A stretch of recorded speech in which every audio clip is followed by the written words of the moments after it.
நமக்கோ தேவன் அவைகளை தமது ஆவியினாலே வெளிப்படுத்தினார். ஆமென் சொல்லுங்க. ஆவியானவர் உங்களுக்குள்ள இருந்தாருன்னா அவரு உங்க வாழ்க்கையில் ஒவ்வொரு காலகட்டத்திலையும் ஆண்டவர் உங்களுக்கு என்ன பண்ணுவாருன்னா, ஆண்டவர் ஆவியானவர் சொல்லுவாரப்பா, ஆண்டவர் உனக்கு இப்படி ஒரு லைஃப் வச்சிருக்காருப்பா, இப்படி ஒரு உயர்வை வச்சிருக்காருப்பா, இப்படி ஒரு ஆசீர்வாதத்தை வச்சிருக்காருப்பா, இப்படி நீ நினைக்க முடியாத ஒரு எல்லையை ஆண்டவர் உனக்கு வச்சிருக்காருன்றதை யார் தான் சொல்லுவா? ஆவியானவர் தான் சொல்லுவார். ஆமென் சொல்லுங்க. அதனால நீங்க என்ன பண்ணணும்னா, ஒவ்வொரு நாளும் உங்க ஜெப வாழ்க்கையில உங்க ஜீவியத்துல நீங்க ஆவியானவரை சார்ந்து கொள்ளணும். யாரை சார்ந்து கொள்ளணும்? ஆவியானவரை சார்ந்து கொள்ளணும்.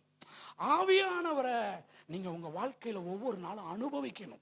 ஆவியானவருக்கு நீங்க இடம் கொடுக்கணும். என்ன கொடுக்கணும்? ஆவியானவருக்கு இடம் கொடுக்கணும். நீங்க அந்நிய